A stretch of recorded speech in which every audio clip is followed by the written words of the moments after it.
一個千奇百趣、專為大人而設嘅樂園。Elsa 賴可兒，童樂園。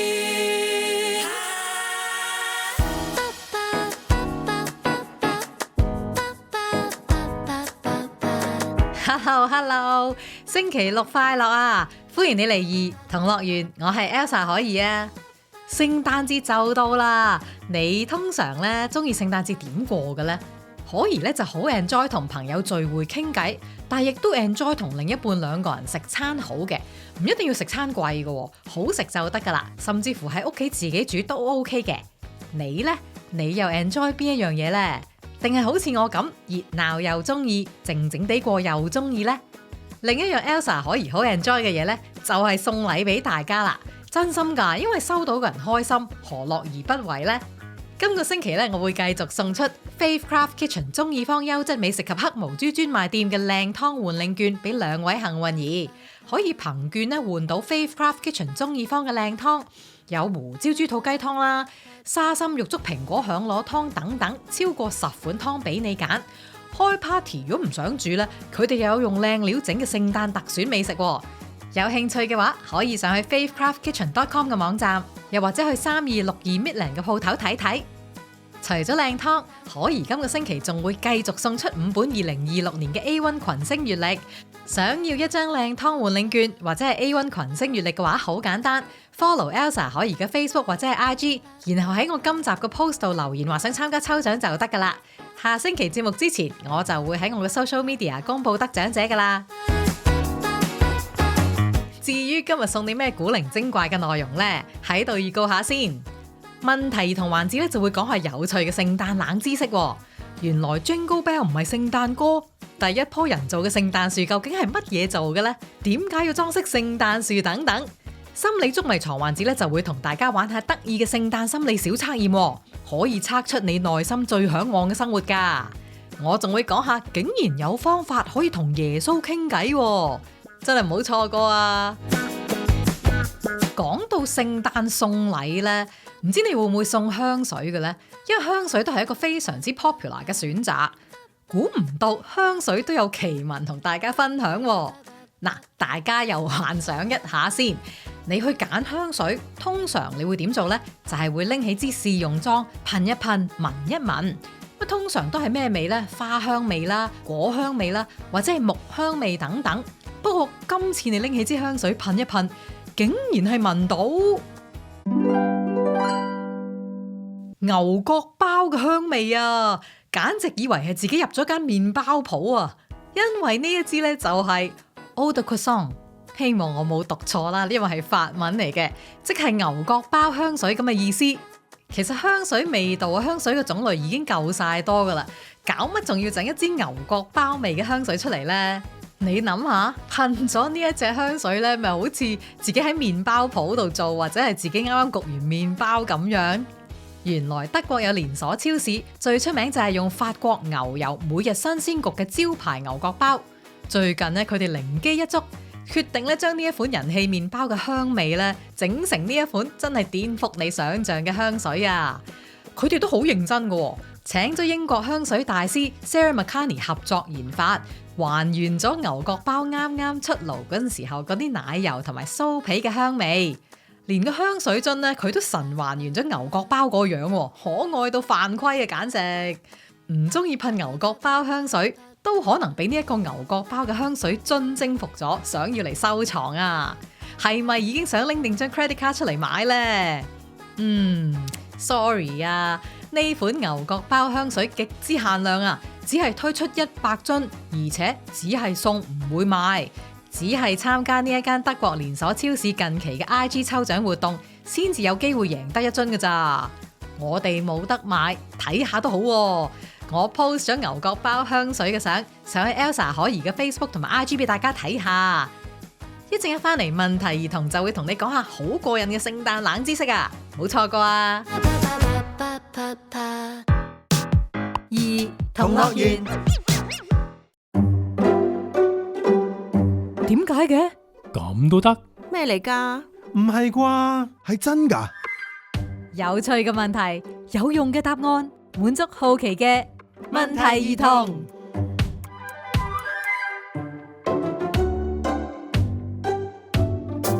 嚟到兒童樂園嘅問題兒童環節啦，下星期咧就聖誕啦 ，Elsa 可兒又好中意聖誕嘅，咁點可以唔講呢一樣嘢呢？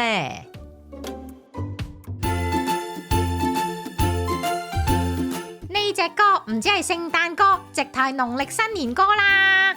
吓，點解啊？Jingle Bell 喎，蒸糕仲唔係農曆新年？蒸年糕啦，蒸蘿蔔糕，蒸芋頭糕 all the way 啦。你又有道理喎。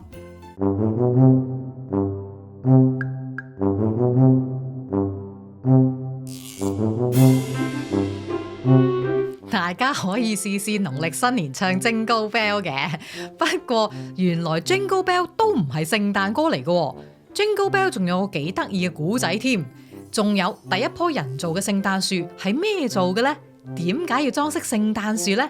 聖誕節真係有好多得意有趣嘅冷知識啊！等 Elsa 可兒呢一個問題兒童同你逐樣講下啦。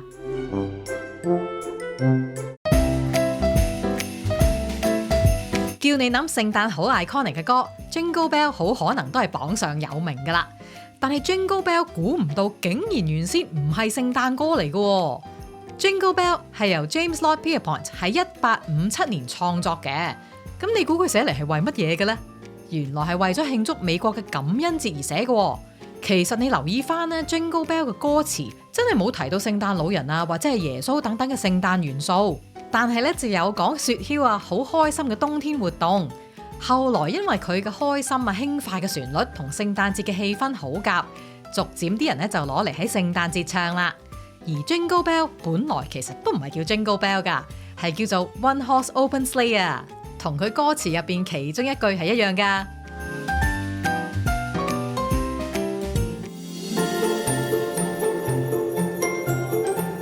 講開 Jingle Bell 咧，原來 Jingle Bell 仲有一個幾得意嘅古仔嘅。話說1965年嘅12月16號喺太空船 Gemini 6上邊咧就有兩個太空人，當時佢哋就快要翻入地球嘅大氣層噶啦，佢哋兩個咧就向任務控制中心報告，話有不明飛行物體。佢哋話：喂 over， 不明飛行物體睇落好似由北向南行緊，睇嚟佢可能好快就會進入地球嘅大氣層。我哋見到有個駕駛艙咁樣嘅部分，前面呢有8個細啲嘅部件，指揮 UFO 嗰個飛行員呢係着住套紅色衫嘅。跟住地面控制員呢就開始聽到太空人用口琴同埋鈴聲奏出 Jingle Bell 啦。原來呢兩個太空人咧喺度講笑，嗰個 UFO 其實就係聖誕老人佢嗰8隻鹿同埋個鹿車，而 Jingle Bell 咧亦都成為咗第一首喺太空奏出嘅歌啦。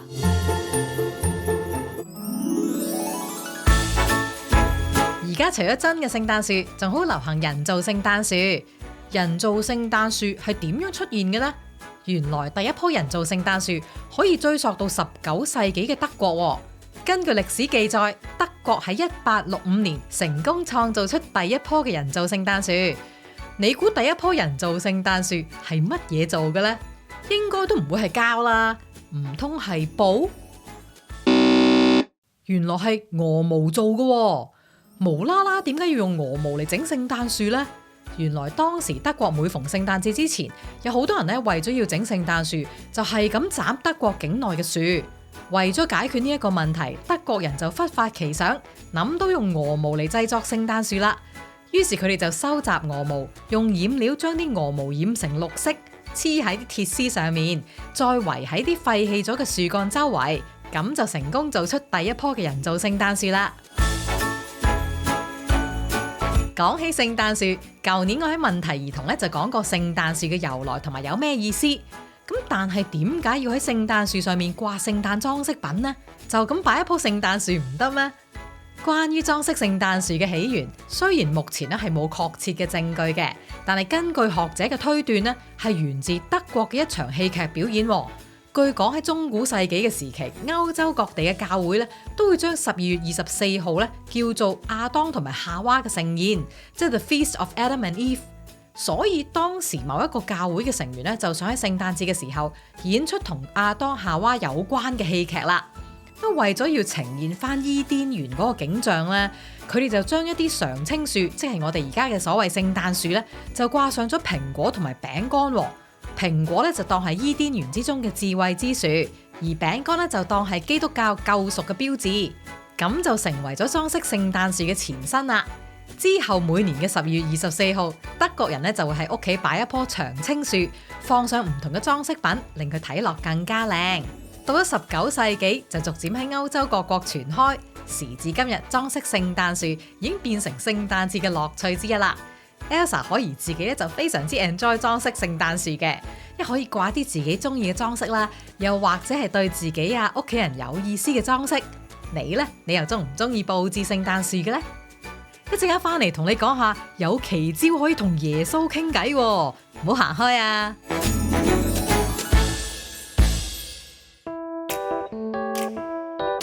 ！Elsa 賴可兒同你一齊 enjoy 千奇百趣嘅樂園，咪就係兒童樂園。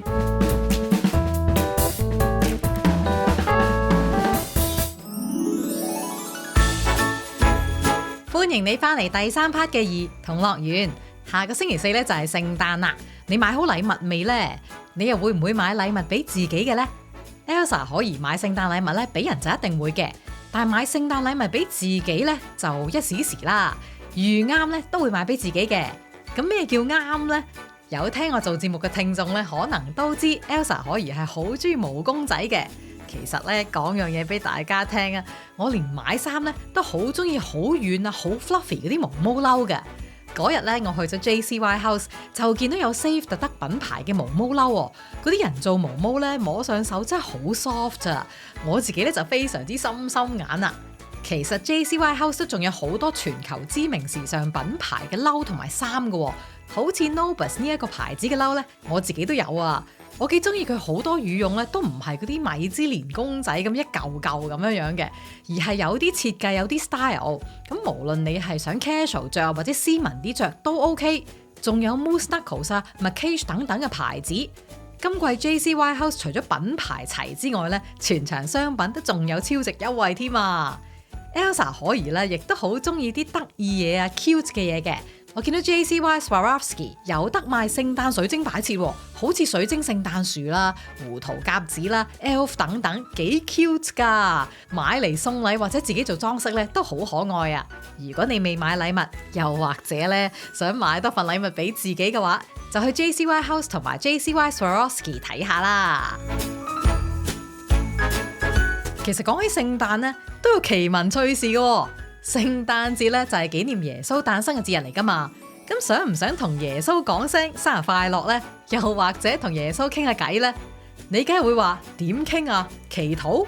祈禱都唔係真係即時聽到耶穌講嘢，大家喺度互動咁溝通傾偈嘅。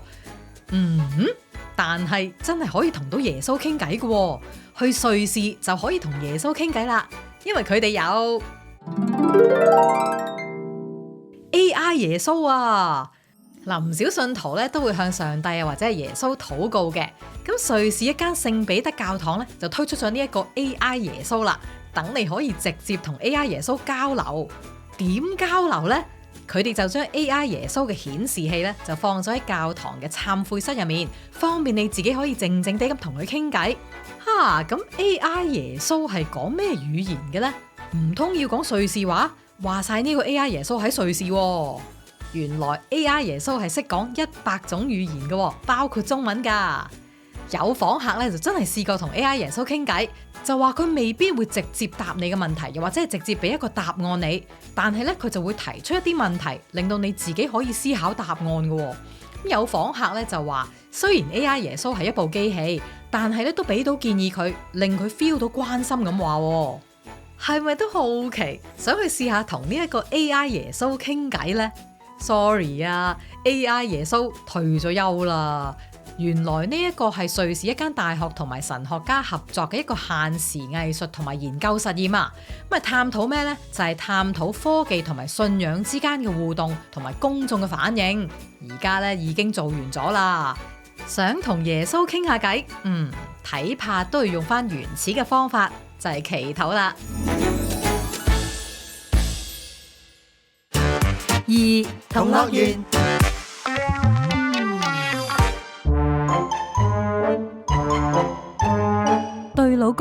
對老婆，對老友，對老細，對同事，對同學，對自己。知己知彼，捉下心理，心理捉迷藏。心理捉迷藏環節真係好耐冇同大家見面啦。下星期就聖誕節，不如同大家玩下得意嘅聖誕心理小測驗咧。唔知今年你想喺邊度過聖誕呢？原來你想喺一間點樣嘅屋度過聖誕呢？係可以睇出你內心最向往嘅生活係點樣嘅。玩法好簡單，如果可以揀嘅話，你最想喺邊間屋度過聖誕節呢？嗱，有4個選擇俾你嘅。A. 山中嘅木屋，點着咗蠟燭同埋壁爐嘅。B. 城市高樓大廈入面有落地玻璃窗嘅 condo， 可以俯瞰夜景。C. 海邊嘅小屋，可以聽住浪聲開香檳。D 就係森林入面嘅玻璃屋，俾雪景同埋星光包圍。你揀好未呢？揀好嘅話呢，我就會講每一間屋究竟係代表你向往啲乜嘢嘢嘅生活啦。如果你揀 A 山中木屋嘅話呢，嗱，你向往呢係踏實同埋溫暖嘅生活。你嘅人生理想呢就係細水長流型。你重視安全感同埋歸屬感，中意有溫度嘅 connection。你唔係追求華麗嘅生活，而係想要一個安心、被愛包圍嘅地方咁話。如果你揀 B 城市高樓嘅 condo 嘅話呢，咁你嘅理想人生呢就係我自己嘅人生，我話事。你向往成就同埋自由嘅生活，你擁有好明確嘅目標同埋強烈嘅自我意識，亦都好享受效率同埋挑戰咁話。如果你揀 C 海邊小屋嘅話呢，你嘅人生理想就係活得自在而真實啊！你向往浪漫同埋流動嘅生活，你內心浪漫感性，唔想俾太多責任綁住，係個識得享受生活細節嘅人咁話。最後，如果你揀 D 森林玻璃屋嘅話呢，你嘅人生理想呢就係可以做自己中意嘅嘢，過得簡單但係有深度。你向往平靜同埋有創造力嘅生活啊！你天生有藝術氣息同埋需要自己嘅空間，你追求嘅係內在嘅平衡同埋創作自由咁話。嗱，呢個心理小測驗咧就唔知準唔準啦，大家就當玩個趣味遊戲啦。無論你喺邊一種屋度過聖誕，都希望你有一個好 warm 好溫馨嘅聖誕啊！